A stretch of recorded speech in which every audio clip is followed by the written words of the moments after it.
The chemo pills were $847 per bottle. I knew because I'd been paying cash for them since my insurance decided my stage 3 breast cancer wasn't progressing fast enough to warrant the expensive medication my oncologist had prescribed. I was sitting at the kitchen table, carefully counting out my morning dose when my daughter-in-law Brittany swept into the room like a storm cloud. "Still playing sick, I see," she said, eyeing the pill organizer with disgust. "I'm taking my medication," I said quietly, washing down the pills with water. "Your medication," Brittany said, making air quotes. "Do you know how much attention you get from Paul when you're popping those pills and talking about doctor visits? It's pathetic." My son Paul looked up from his laptop where he was working on his insurance claims business. "Brit, come on. Mom's dealing with cancer." "Is she?" Brittany challenged. "Because I've never seen any real symptoms.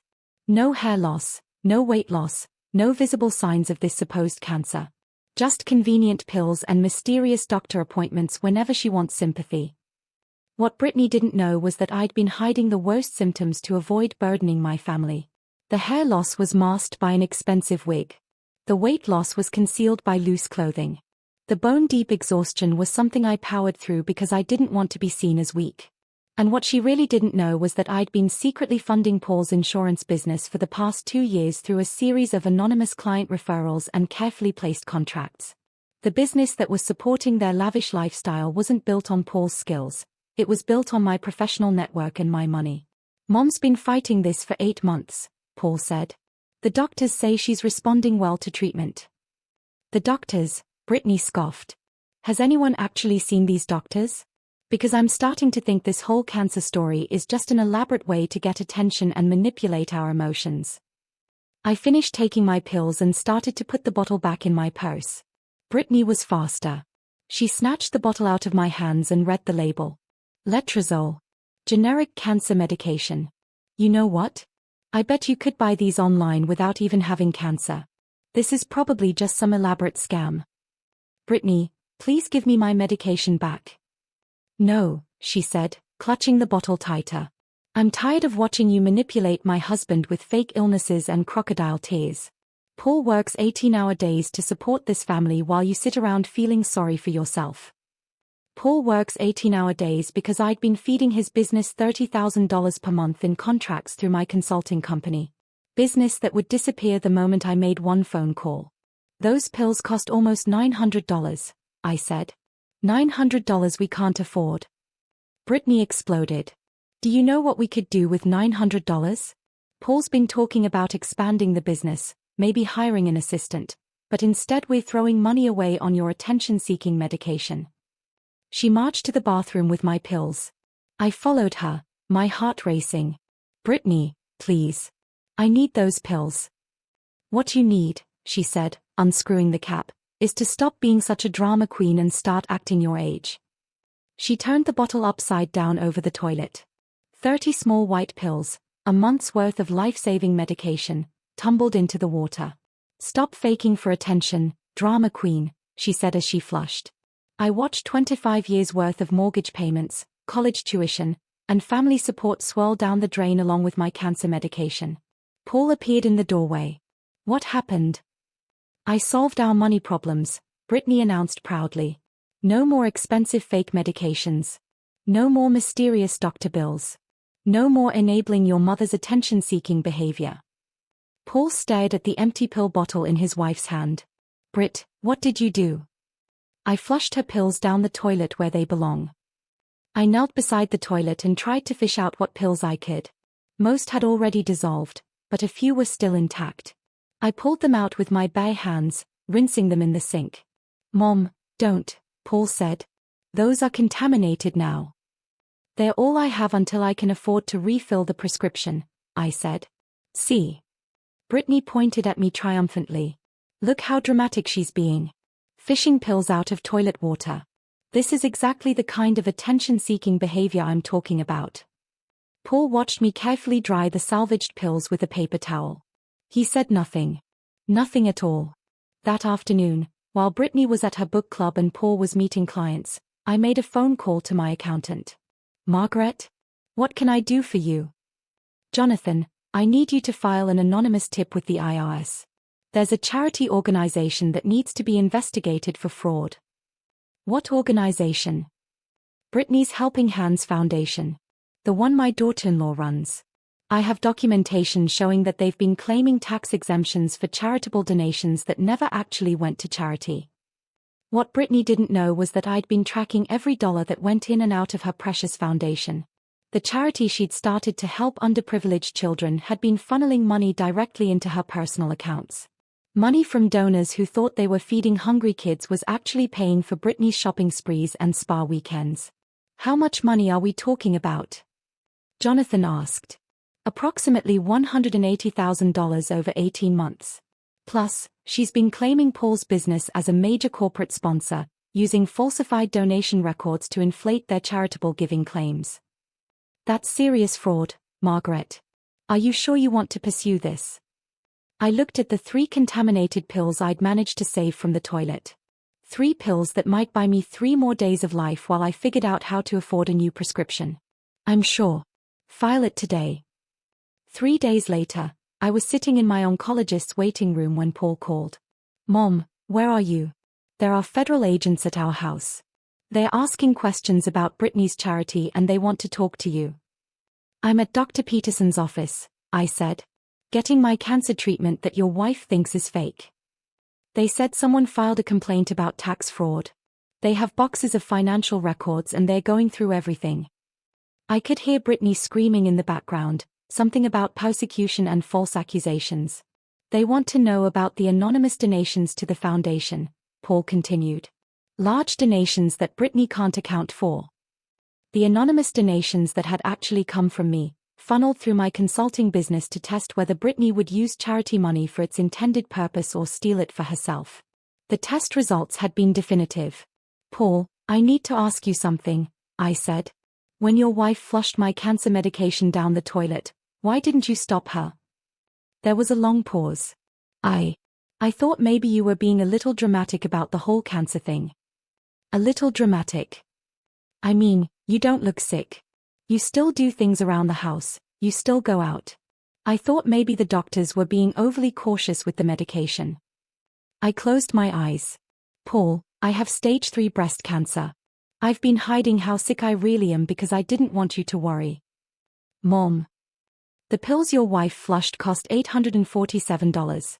I've been paying cash because my insurance won't cover them. I had to borrow money from my retirement account to afford this month's prescription. Actually, I hadn't borrowed anything. I'd simply moved money from one of my investment accounts. But Paul didn't need to know that his mother was worth $4.2 million while he thought she was struggling to afford medication. The federal agents, Paul said quietly, they said the investigation was triggered by someone with detailed knowledge of the charity's finances. Detailed knowledge, I repeated. Mom, how would someone know the internal financial details of Britney's foundation? Dr. Peterson's nurse called my name. I have to go, Paul. My fake cancer treatment is starting. That evening, Paul called again. They arrested Britney, he said, his voice hollow. Tax evasion, charity fraud, falsifying federal documents. They said she could face up to 15 years in prison. I'm sorry to hear that. The business is being investigated too. Apparently, some of our biggest clients were connected to the charity fraud. We might lose everything. The biggest clients that I'd been paying through shell companies for 2 years. Companies that would disappear the moment Britney's fraud was exposed. How much did she steal? I asked. They said preliminary estimates are around $180,000. Money that donors thought was going to help children. I thought about the children who could have been fed with that money. The school supplies that could have been bought. The medical care that could have been provided. All sacrificed so Britney could buy designer handbags and take spa vacations. There's something else, Paul said. They found records showing that someone has been secretly funding our business for 2 years. Anonymous contracts, mystery clients, fake referrals. They think it might be connected to the charity fraud. What kind of records? Financial trails showing that our success wasn't real. That someone was propping up the business artificially. I walked to my kitchen window and looked out at the small garden where I'd been trying to grow vegetables despite the chemo fatigue. That's interesting. Mom, I need to ask you something directly. Do you know anything about this? I sat down at my kitchen table, the same table where Brittany had accused me of faking cancer 3 days ago. Paul, do you remember when you started your insurance business 5 years ago? Of course. You were struggling to find clients. You couldn't make the minimum sales numbers. You were about to lose your license. Yeah, but then things turned around. I started getting referrals, big corporate clients started calling. Those referrals came from me, I said quietly. The corporate clients were companies I hired through my consulting business. For 2 years, I've been keeping your business afloat. The silence stretched between us. Your consulting business, Paul finally said. Mom, you're retired. I'm retired from my day job. I still run Morrison Consulting Services. We specialize in corporate risk assessment and financial planning. Annual revenue is about $1.8 million. $1.8 million. I've been successful, Paul. Very successful. Successful enough to support my son's business while he learned the industry. But you said you couldn't afford your medication. You said you had to borrow from retirement. I lied, I said. I wanted to see how you'd react when you thought I was struggling. I wanted to know if my family would support me the way I'd been supporting you. Paul was quiet for a long moment. The federal investigation was triggered by me. I've been documenting Brittany's charity fraud for 18 months. Every stolen dollar, every falsified record, every lie told to donors. Why? Because I gave her $30,000 to start that foundation. Money that was supposed to help children. Instead, she used it to buy herself a new car. I pulled out a folder I'd prepared weeks ago. Financial records, bank statements, and photographs documenting every aspect of Brittany's fraud. She stole money from sick children, Paul. Money donated by people who thought they were making a difference. And when I tried to address it quietly, she accused me of being jealous of her success. What happens now? Now she faces the consequences of her choices. The charity fraud, the tax evasion, the business license violations. All of it. And the business. Without my artificial support, the business will fail within 60 days. You'll have to start over, but this time with actual skills instead of fake success. Paul was crying now. Mom, I'm so sorry. About the medication, about not standing up to Brittany, about not believing you were really sick. The cancer is real, Paul. Stage 3, aggressive, but treatable if I stay on my medication schedule. Is there anything I can do? I looked at the 3 contaminated pills I'd saved from the toilet, now sitting in a small dish on my counter like evidence in a criminal trial. You can learn the difference between supporting family and enabling abuse, I said. And you can understand that when someone is literally fighting for their life, calling them a drama queen isn't just cruel, it's dangerous. That night, I sat in my reading chair with a full bottle of fresh medication, properly prescribed and properly respected. Tomorrow, I'd start the process of winding down Paul's artificial business success and helping him build something real and sustainable. But Brittany? She'd spend the next several years learning that stealing money from children's charities wasn't just morally wrong, it was federally prosecutable. The woman who'd called my life-saving medication fake would discover that federal prison sentences were very, very real. My phone buzzed with a text from Paul. Mom, I love you. I should have believed you. I typed back, actions speak louder than words. But it's never too late to start over. Sometimes the most expensive pills aren't the ones that cost $847. Sometimes they're the ones that cost you everything when you flush them down the toilet, thinking you're dealing with a drama queen instead of a woman who's been quietly building empires while fighting for her life. The cancer was real. The medication was real. And now, finally, the consequences were real too.